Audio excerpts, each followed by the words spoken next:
chapter 3, verse 16. For God so loved that he gave his only begotten Son, that whosoever believeth in him should not perish, but have everlasting life. Alam niyo po kung meron pong pinaang pamilyar na verse at pinaang sa ulo ng nakakaraming tao ngayon ay ang John chapter 3 verse number 16. Dahil po alam nyo ito ay sikat na itinuturo at paong intindihin gayon na lamang ang pagsinta ng Diyos sa sanlibutan.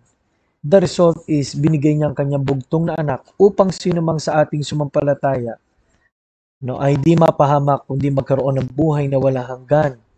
Alam niyo po, ang tunay po na sumasampalataya sa Panginoon ay hindi lang po merong sinisimbahan, kundi tiyak niya ang kanyang patutunguhan.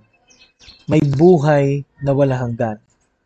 So, ang pag-ibig ng Panginoon nung 2,000 years ago na nahayag sa krus ay hanggang ngayon po ay nagiintay dahil ang sabi ng Bible sa sino mang sumampalataya. Kaya lang po napaarami po ngayon ang na-divert na yung pagsampalataya sa iba-ibang bagay.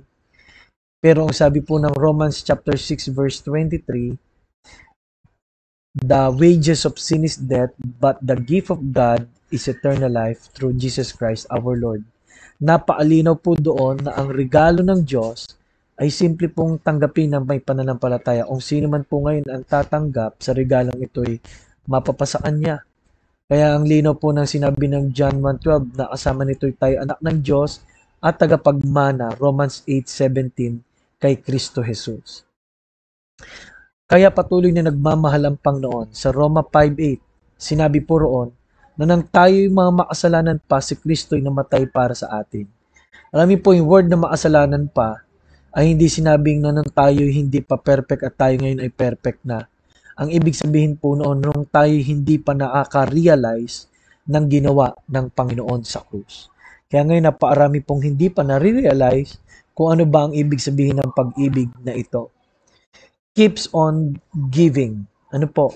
Patuloy po na nagbibigay ng pagkakataon ang Diyos. At alam niyo po, ang sabi po ng Revelation, darating ang panahon kahit ng 1 Thessalonians na siya po ay darating.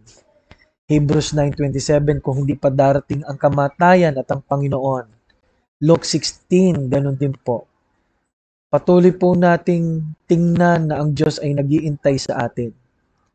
At ang pag-ibig po in a practical sense, sa lahat naman po na tumanggap na kay Kristo ay patuloy na naglilingkod, patuloy na nagpupuri. Bakit? Mahal mo ang Panginoon.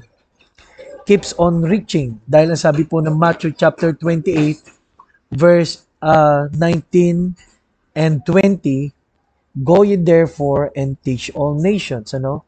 Keeps on going, keeps on teaching. Kahit anong busy man po natin, bakit po? Mahal natin ang kaluluwa, mahal natin ang tao po'y makita natin, matanggap din nila ang regalo ng Panginoon. Kaya kamusta po ang pag-ibig ng Diyos? Dakilang Diyos, i-bless niyo po ang lahat na nakinig ngayon. At nawa ito po ay mag-solve ng aming pong mga agam-agam, ng aming mga nararamdaman. Ito po ay aming samo at dalangin sa pangalan po ni Jesus.